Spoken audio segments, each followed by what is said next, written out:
अस्सलाम वालेकुम स्टूडेंट्स। बेटा बता दें आवाज़ आ रही है, फिर क्लास स्टार्ट करते हैं।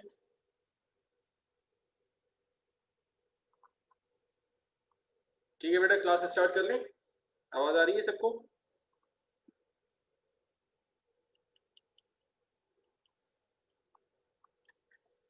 ठीक है भाई, हम क्लास स्टार्ट करते हैं। तो हमारा आज का जो टॉपिक है वो है इलेक्ट्रिक फ्लक्स। ठीक है जी, अब जरा समझना शुरू करें आप। देखिए, कल हमने इलेक्ट्रिक लाइंस ऑफ फोर्स के बारे में पढ़ा था।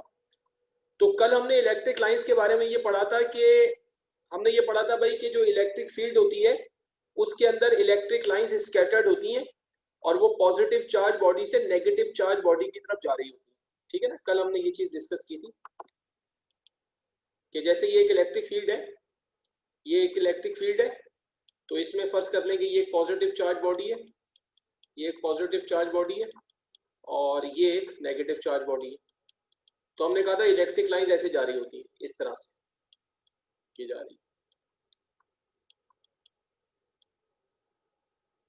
ठीक है जी, ऐसे जा रही होती है।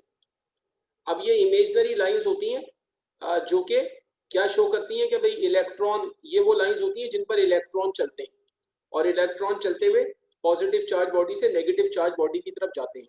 ठीक है जी, तो ये इलेक्ट्रिक फील्ड के अंदर स्कैटर्ड होती हैं, आपको बेशक नजर ना आए, हमें नजर ना आए, लेकिन मौजूद होती हैं। जस्ट लाइक दैट, आप जिस रूम में बैठ के भी क्लास अटेंड कर रहे हैं तो उस रूम के अंदर मोबाइल की जो वेव्स है, मोबाइल फोन की सैटेलाइट वेव्स, वो उसके अंदर मौजूद है। तो आपको नजर नहीं आ रही, लेकिन उसके आपके रूम के अंदर स्कैटर्ड है। तो अगर आपकी कॉल आ जाए तो फौरन आपका मोबाइल जो है वो वेव्स को कैच कर लेगा। ठीक है ना, तो बिल्कुल इसी तरह जो इलेक्ट्रिक फील्ड होती है उसमें ये इमेजनरी लाइंस जो होती है स्कैटर्ड होती हैं, हमें नजर ना आए लेकिन उसके अंदर मौजूद होती है। अब क्या होता है कि अगर आप इलेक्ट्रिक फील्ड में कोई बॉडी रख दें, या आपने एक बॉडी रखी, तो क्या होता है कि ये जो इलेक्ट्रिक लाइंस हैं ये बॉडी में से गुजरने लगती हैं।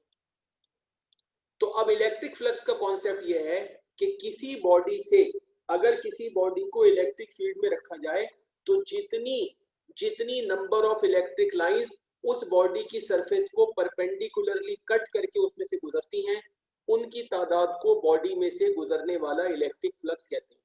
यानी जितनी नंबर ऑफ, जितनी क्वांटिटी में इलेक्ट्रिक लाइंस किसी बॉडी की सरफेस को परपेंडिकुलरली कट करके उसमें से गुजरेंगी, उन इलेक्ट्रिक लाइंस को बॉडी में से गुजरने वाला इलेक्ट्रिक फ्लक्स बोलेंगे।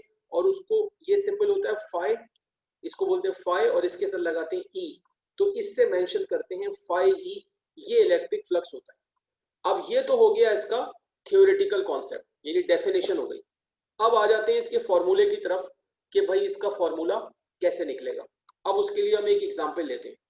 हम एक एग्जांपल लेते हैं कि भाई सपोज करें कि ये एक बॉडी है और इस बॉडी को हमने रख दिया इलेक्ट्रिक फील्ड के अंदर, और ये इलेक्ट्रिक लाइंस हैं जो इसमें से गुजर रही हैं।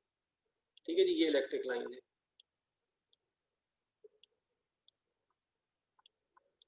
ये सारी लाइंस इस बॉडी में से गुजर के जा रही हैं।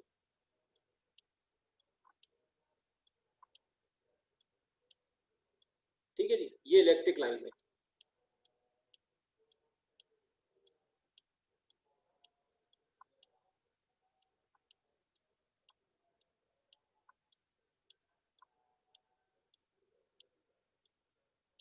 अच्छा, अब क्या होगा कि जब हम किसी भी बॉडी में से गुजरने वाला इलेक्ट्रिक फ्लक्स निकालेंगे तो इसका तरीका ये होता है कि पहले पूरी बॉडी का नहीं निकालते, बल्कि पहले हम बॉडी के अंदर एक स्मॉल एरिया ले लेते हैं।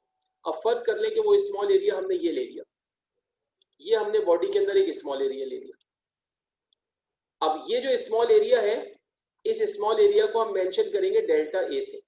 ठीक है जी, तो किसी भी बॉडी से गुजरने वाला इलेक्ट्रिक फ्लक्स निकालने के लिए पहले हम पूरी बॉडी का एक साथ नहीं निकालते, बल्कि पहले हम बॉडी के अंदर एक स्मॉल एरिया डेल्टा ए ले लेते हैं। अब जैसे इलेक्ट्रिक लाइंस पूरी बॉडी में से गुजर रही है, इस तरह डेल्टा ए में से भी गुजर रही है।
हाँ बेटा, अजान खत्म हो गई, दोबारा वापस आ जाए।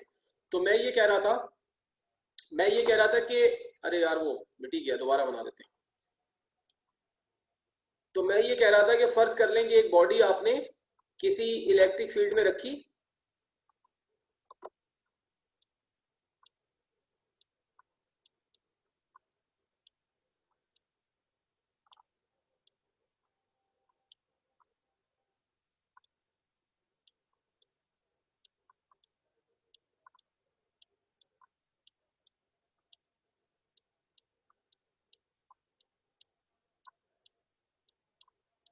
अब ये सारी जो इलेक्ट्रिक लाइंस हैं वो गलती से मुझसे इरेज हो गया।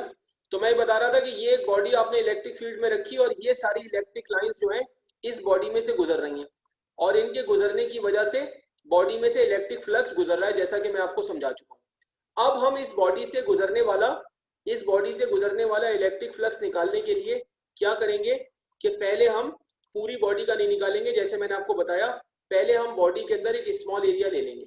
हमने एक स्मॉल एरिया ले लिया, ये जो स्मॉल एरिया लेंगे इसको हम बोलेंगे डेल्टा ए। ठीक है जी। तो अब इस डेल्टा ए में देखेंगे कि कितनी लाइंस गुजर रही हैं, जो भी इसमें से गुजर रही हैं। अब कल मैंने आपको बताया था कि जो इलेक्ट्रिक लाइन होती है उसके हर पॉइंट पे जो इलेक्ट्रिक इंटेंसिटी है वो टुवर्ड्स द टेंजेंट होती है। हर पॉइंट पर इलेक्ट्रिक इंटेंसिटी मौजूद होती है और उसकी डायरेक्शन टेंजेंट की तरफ होती है। तो अब ये लाइंस जो गुजर रही है डेल्टा ए में से, इनके ऊपर भी इलेक्ट्रिक इंटेंसिटी ऐसे मौजूद होगी। ठीक है ना, इलेक्ट्रिक इंटेंसिटी टेंजेंट पे मौजूद होगी, बाकी सब पर भी होगी, लेकिन अभी मैं डेल्टा ए की बात कर रहा हूं। तो अब वो इलेक्ट्रिक लाइंस जो डेल्टा ए में से गुजर रही हैं उनके ऊपर इलेक्ट्रिक इंटेंसिटी मौजूद होगी, तो उसकी वजह से ये जो एरिया है डेल्टा ए, इस पर कोई इलेक्ट्रिक इंटेंसिटी एक्ट करेगी। अब वो इलेक्ट्रिक इंटेंसिटी जो डेल्टा ए पर एक्ट कर रही है, उस इलेक्ट्रिक इंटेंसिटी को अगर डेल्टा ए से मल्टीप्लाई किया जाए तो इन दोनों का जो प्रोडक्ट होता है इसको कहते हैं डेल्टा फाई ई, और ये वो इलेक्ट्रिक फ्लक्स होता है जो डेल्टा ए से गुजर रहा है। ठीक है जी। अच्छा, अब अगर हम ये देखें, यानी ये मैथमेटिकल कॉन्सेप्ट है, तो मैथमेटिकल कॉन्सेप्ट ये है कि इलेक्ट्रिक फ्लक्स जो होगा वो प्रोडक्ट होगा किस किस का, ई और डेल्टा ए का, ये इंटेंसिटी और एरिया का। अब इलेक्ट्रिक इंटेंसिटी हमें पता है कि वेक्टर क्वांटिटी है और एरिया भी हम जानते हैं कि वेक्टर क्वांटिटी है, लेकिन जो इलेक्ट्रिक फ्लक्स है वो स्केलर क्वांटिटी है, क्योंकि उसकी कोई खास डायरेक्शन नहीं होती। जब किसी बॉडी में से इलेक्ट्रिक लाइंस गुजरती हैं तो देखिए कोई लाइन यहाँ से भी गुजर रही है, जो यहाँ से गुजर रही है उसका फ्लक्स इधर से गुजर रहा है, और कोई लाइन यहाँ से भी गुजर रही है तो उसका फ्लक्स यहाँ से गुजर रहा है। तो इसका मतलब है कि जब किसी पूरी बॉडी से इलेक्ट्रिक लाइन गुजरती है तो इलेक्ट्रिक फ्लक्स बॉडी के तमाम हिस्सों से गुजरता है, तो उसकी कोई खास डायरेक्शन नहीं होती, लिहाजा इलेक्ट्रिक फ्लक्स एक स्केलर क्वांटिटी है। और ये दोनों जो मल्टीप्लाई हो रही हैं, ई और डेल्टा, ये दोनों वेक्टर क्वांटिटीज हैं। तो आप लोग फर्स्ट ईयर में वेक्टर्स में क्या पढ़ के आए थे कि अगर दो वेक्टर्स मल्टीप्लाई हो और उनके मल्टीप्लाई होने से जो क्वांटिटी बन रही है वो खुद स्केलर हो, तो उस क्वांटिटी को स्केलर प्रोडक्ट कहते हैं। और स्केलर प्रोडक्ट को शो करने के लिए हम बीच में डॉट लगाते हैं, तो लिहाजा हम ई और डेल्टा ए के बीच में डॉट लगाएंगे। तो अब हम ये कह सकते हैं कि जो इलेक्ट्रिक फ्लक्स है, अब हम ये कह सकते हैं कि जो इलेक्ट्रिक फ्लक्स है वो स्केलर प्रोडक्ट होता है, स्केलर प्रोडक्ट होता है या डॉट प्रोडक्ट होता है किस किस का, इलेक्ट्रिक इंटेंसिटी और एरिया का। अब आपने जैसे स्केलर प्रोडक्ट में या डॉट प्रोडक्ट में फर्स्ट ईयर में ये पढ़ा था कि भाई जो ए डॉट बी होता है, तो ए डॉट बी किसके इक्वल होता है, ए बी कॉस थीटा के। तो अगर उसी फॉर्मूले के मुताबिक इसको आगे बढ़ाएंगे तो जो ई डॉट डेल्टा ए होगा वो किसके इक्वल हो जाएगा, वो इक्वल हो जाएगा E delta A cos theta. ठीक है जी, A dot B A B cos theta होता है, तो E dot delta A delta A cos theta के इक्वल होता है। ये हो गया डेल्टा फाई। अब पूरी बॉडी का कैसे निकाला जाएगा, अब हम ये अज्यूम करेंगे कि भाई बॉडी में हम एक डेल्टा ए और बना रहे हैं, फिर कोई डेल्टा ए और बना रहे हैं, फिर कोई डेल्टा ए और बना रहे हैं, फिर कोई और बना रहे हैं। तो इस तरह पूरी बॉडी में जितने डेल्टा ए बन सकते हैं वो बना लिए जाएं, और हर डेल्टा ए से जो फ्लक्स गुजर रहा हो वो डेल्टा फाई ई होगा, और उन तमाम फ्लक्स को ऐड कर लिया जाए, सम कर लिया जाए। तो इसके लिए हम यूज करते हैं sigma, summation. Sigma delta phi का मतलब है, ये जो सिग्मा है ये समेशन को शो करता है। सिग्मा डेल्टा फाई का मतलब है कि जितने भी डेल्टा फाई ई हैं उनको आपने सम कर दिया। तो जब सिग्मा आप लेफ्ट साइड पे लेंगे तो सिग्मा आपको राइट साइड पे भी लेना पड़ेगा, sigma E delta A cos theta. ठीक है जी। अब ये जो सिग्मा डेल्टा फाई ई होगा ये फाई ई के इक्वल हो जाएगा, क्योंकि जब सारे डेल्टा फाई ई ऐड हो जाएंगे तो बॉडी से गुजरने वाला टोटल फ्लक्स आ जाएगा। और यहां पर ये जो सिग्मा है इसको सारी चीजें मल्टीप्लाई हो रही हैं, तो इसको डेल्टा ए के साथ लिख लें, तो आप लिख सकते हैं E into sigma delta A और इंटू कॉस थीटा। तो इस सिग्मा को डेल्टा ए के साथ क्यों लिखा, सिग्मा को डेल्टा ए के साथ इसलिए लिखा कि भाई डेल्टा ए एक स्मॉल एरिया है, अब सारे स्मॉल एरिया ऐड हो जाएंगे तो बॉडी का टोटल एरिया बन जाएगा। तो फिर क्या होगा कि सिग्मा डेल्टा ए की जगह पे ए आ जाएगा, ए का मतलब है बॉडी का total area.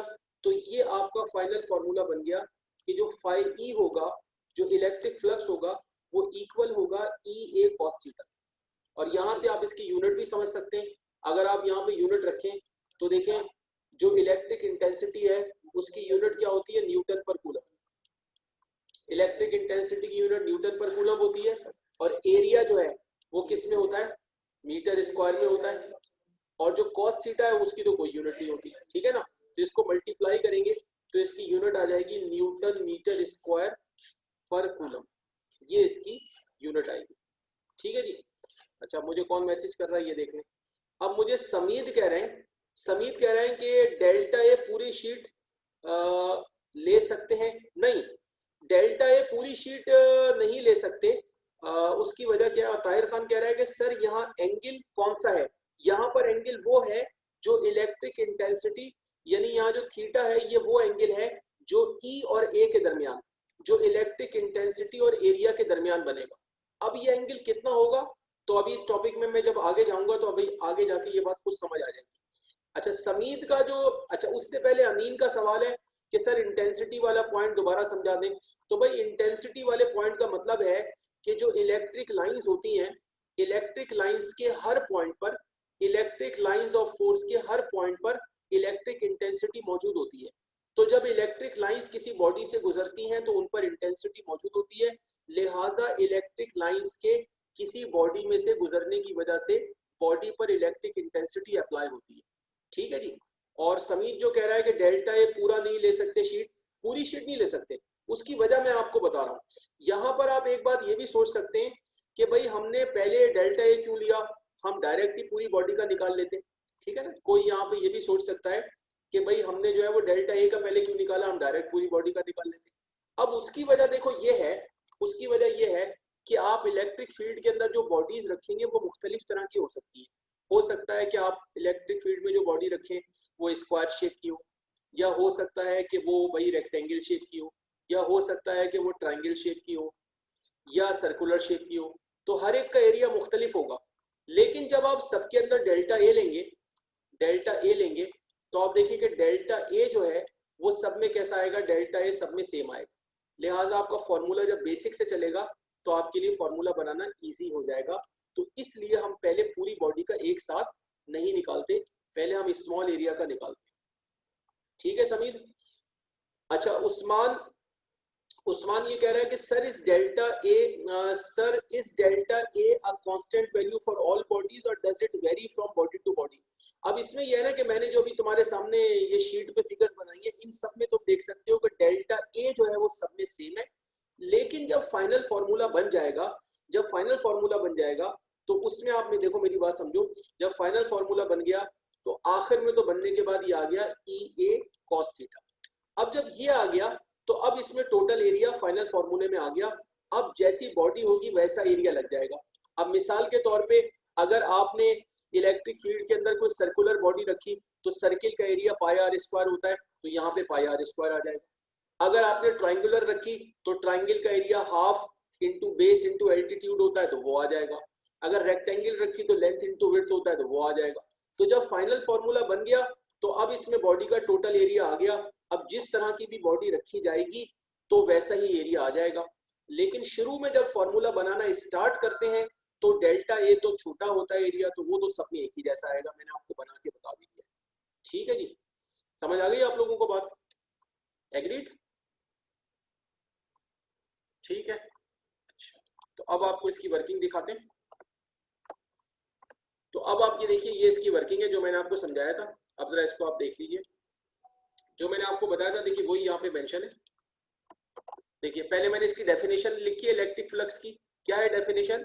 The total number of electric lines of force passing through perpendicularly, अच्छा ये थ्रू गलत है, ये हटा दीजिएगा, ठीक है। The total number of electric lines of force passing through perpendicularly the surface of a body is called electric flux. ठीक है जी, यही मैंने आपको बताया था। फिर मैंने ये शो किया है कि देखिए ये इलेक्ट्रिक लाइंस है और ये किसी बॉडी में से ऐसे जा रही हैं, तो इस बॉडी में से इलेक्ट्रिक फ्लक्स गुजर रहा है। ये तो हो गई इसकी डेफिनेशन। अब फॉर्मूले पे आ जाए, ये फिगर मैंने आपको भी समझा दी है, ये वही वाली फिगर है जो मैं अभी बना रहा था। तो इसमें हमने क्या कहा है कि in order to find electric flux through a body we consider a small area delta A over its surface. If the electric intensity applying on delta A is E, then in mathematical form the product of E and delta A will be the electric flux through delta A. Since E and delta A both are vectors and electric flux is scalar quantity, so we can say that electric flux is the scalar product or dot product of E and delta A. ठीक है जी। और बाकी आप ये formula भी देख सकते हैं कि जैसे मैंने आपको बताया था कि पहले electric flux through delta A निकाला है, वो डेल्टा फाई ई है, वो ये हो गया।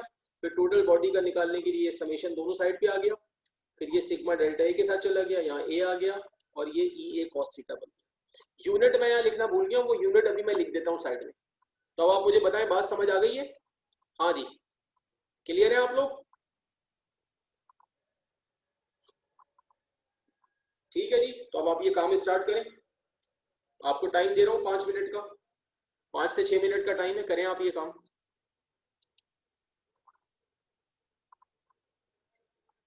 अमीन कह रहा है सर डेल्टा कैसे रिप्लेस हुआ? अबे रिप्लेस कहाँ हुआ भाई, डेल्टा रिप्लेस कहाँ हुआ? अभी इतनी देर तक तो मैंने समझाया है।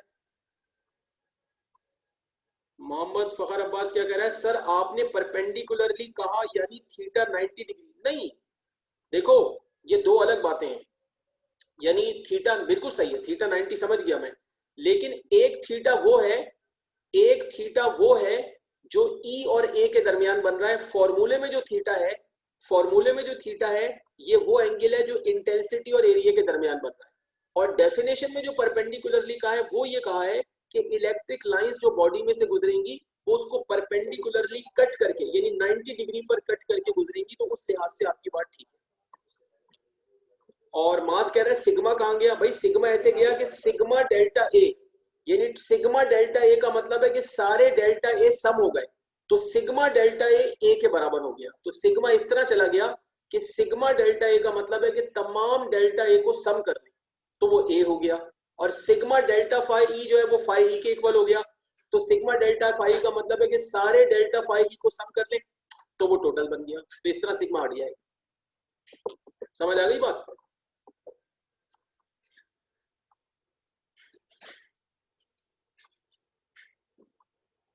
ठीक है।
हाँ भाई कर लिया सबने, अब आगे चलें।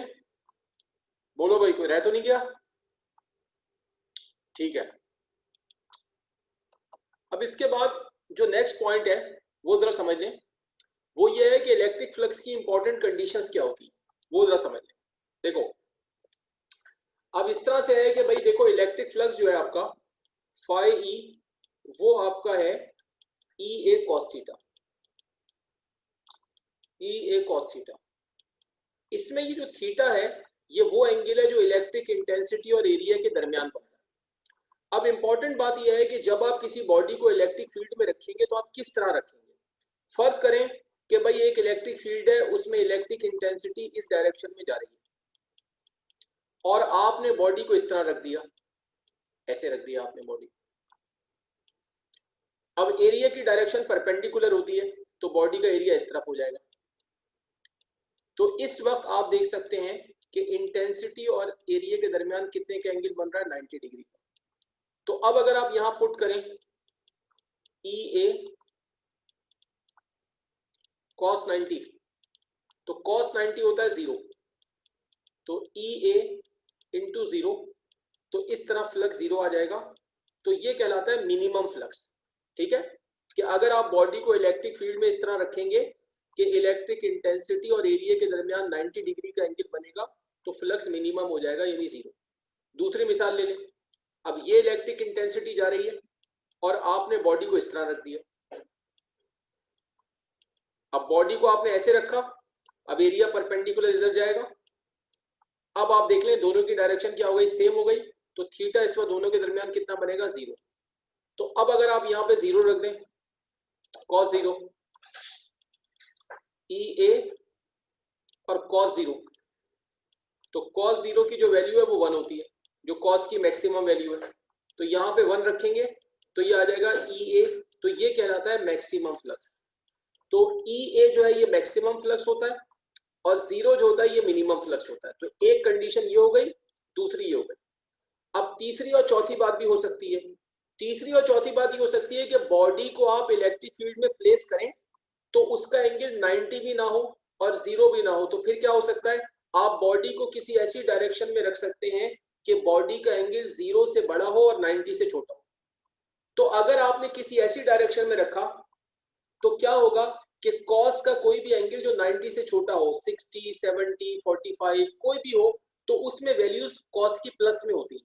तो अगर आप यहाँ पर कॉस थीटा में कोई भी ऐसा एंगल रखते हैं जो 90 से छोटा है तो कॉस की जो भी वैल्यू आएगी वो प्लस में आएगी और आप ई ए से मल्टीप्लाई करेंगे तो आपका आंसर पॉजिटिव आएगा, तो उसको बोलेंगे पॉजिटिव फ्लक्स। तो पॉजिटिव फ्लक्स उस वक्त होगा, यानी इलेक्ट्रिक फ्लक्स प्लस में उस वक्त आएगा जब आप बॉडी को ऐसी डायरेक्शन में रखेंगे कि इलेक्ट्रिक इंटेंसिटी और एरिया के दरमियान एंगल 90 से छोटा यानी एक्यूट एंगल बनेगा। और अगर आपने बॉडी को ऐसी डायरेक्शन में रखा कि एंगल 90 से बड़ा बन रहा है तो फिर उसमें कॉस की वैल्यूज जो होती है वो माइनस में होती है, तो मल्टीप्लाई होकर आपका आंसर जो है वो माइनस में आ जाएगा। तो इलेक्ट्रिक फ्लक्स की 4 इंपॉर्टेंट कंडीशंस होती हैं। मैक्सिमम होता है 0 के एंगल पर, मिनिमम होता है 90 के एंगल पर, पॉजिटिव उस वक्त होता है जब थीटा 90 से छोटा हो और नेगेटिव उस वक्त होता है जब थीटा 90 से बड़ा हो। ठीक, और इसी से रिलेटेड एक और प्रॉपर्टी होती है जो बड़ी आसान है, जिसको बोलते हैं फ्लक्स डेंसिटी। कोई मुझे मैसेज कर रहा है? ताहिर खान कहता है सर फ्लक्स के नेगेटिव होने का क्या मतलब है? फ्लक्स के नेगेटिव होने का मतलब ही ये जो मैंने बताया। फ्लक्स के नेगेटिव होने का मतलब ये है कि बॉडी को आपने ऐसी डायरेक्शन में रखा है कि इलेक्ट्रिक इंटेंसिटी और एरिया के दरमियान जो एंगल है वो 90 से बड़ा बन रहा है, 120, 130 इस तरह का एंगल बन रहा है, ये मतलब है इसका। अच्छा, फिर उसके बाद एक प्रॉपर्टी होती है इसी से रिलेटेड जिसको कहते हैं फ्लक्स डेंसिटी। फ्लक्स डेंसिटी, तो फ्लक्स डेंसिटी का कॉन्सेप्ट यह है कि किसी भी बॉडी से गुजरने वाले इलेक्ट्रिक फ्लक्स को, किसी भी बॉडी से गुजरने वाले इलेक्ट्रिक फ्लक्स को अगर आप बॉडी के एरिया से डिवाइड कर दें तो इसको बोलते हैं फ्लक्स डेंसिटी। तो जब आप किसी भी बॉडी से गुजरने वाले टोटल इलेक्ट्रिक फ्लक्स को बॉडी के एरिया से डिवाइड करेंगे तो फिर आपको ये पता चलेगा कि बॉडी के यूनिट एरिया से कितना फ्लक्स गुजर रहा है। तो किसी भी बॉडी के यूनिट एरिया से जो फ्लक्स गुजरता है उसको फ्लक्स डेंसिटी कहते हैं। और फ्लक्स डेंसिटी हमेशा इलेक्ट्रिक इंटेंसिटी के इक्वल होती है। क्यों? इसलिए कि फाई ई जो है वो खुद किसके इक्वल है, ई ए कॉस थीटा, और डिवाइडेड बाय नीचे क्या है, एरिया, तो ये एरिया से एरिया क्या हो गया, कैंसिल हो गया, तो क्या बचा, इंटेंसिटी। तो फ्लक्स डेंसिटी हमेशा इक्वल होती है इलेक्ट्रिक इंटेंसिटी, ठीक है जी। तो अब मैंने जो कुछ आपको बताया था देखिए वो यहाँ पे मेंशन है, आप देख सकते हैं, ठीक है, ये मैंने यहाँ मेंशन किया हुआ है। इंपॉर्टेंट कंडीशंस में आप देख लें कि पॉजिटिव फ्लक्स है, सॉरी मिनिमम फ्लक्स है, तो मिनिमम फ्लक्स में आप देख लें कि एंगल कितने का बन रहा है, 90 का बन रहा है, जो मैंने आपको अभी समझाया था। फिर मैक्सिमम फ्लक्स है, इसमें 0 का एंगल बन रहा है। फिर नेगेटिव फ्लक्स कब होगा, if the angle between intensity and area is greater than 90, 90 से बड़ा होगा तो फ्लक्स नेगेटिव हो जाएगा। और पॉजिटिव फ्लक्स कब होगा, if the angle between intensity and area is less than 90। और ये नीचे फ्लक्स डेंसिटी की डेफिनेशन लिखी है, तो अब आप इसको नोट कर लें।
एडमिशन लिखा हुआ है। हाँ भाई कहाँ पहुंचे, कर लिया एडमिशन जो बड़ा वाला मोटा फॉन्ट लिखा है ना बेटा। इस टॉपिक के बाद जो है वो आज की क्लास ऑफ है, फिर इंशाल्लाह कल मुलाकात होगी। ताहिर खान क्वेश्चन कर रहा है सर फ्लक्स के, अच्छा वो तो मैंने बता दिया था। ठीक है, इस टॉपिक के बाद क्लास आज की एंड है, फिर इंशाल्लाह बाकी नेक्स्ट टॉपिक कल की क्लास में करेंगे। जिन्होंने कर लिया है वो लीव कर सकते हैं। अल्लाह हाफिज। साइंस लीजिएगा, साइंस की स्पेलिंग अलग है, ठीक है। देखिए समझ में आ गया आपको। अच्छा दूसरा जो ऊपर एडमिशन लिख रहा है उसमें एस मेरा एडमिशन से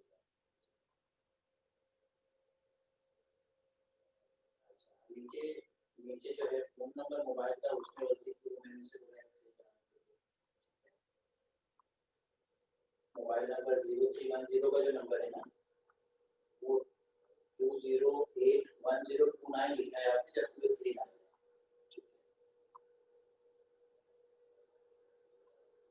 जी बिल्कुल ऐसे। अच्छा इसके अलावा है वो जो क्लासेस स्टार्ट है ना तो क्लास स्टार्ट क्लासेस CLASES ठीक है।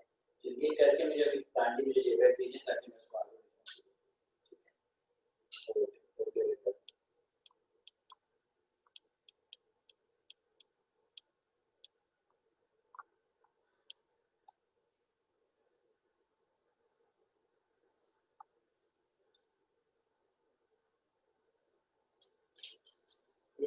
बस लास्ट मिनट।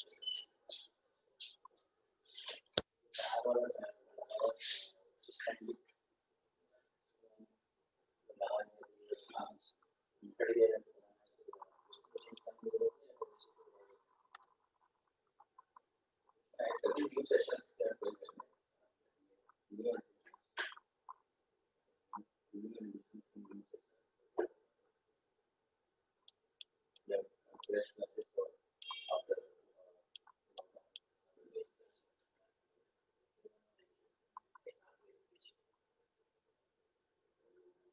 एक तो मैंने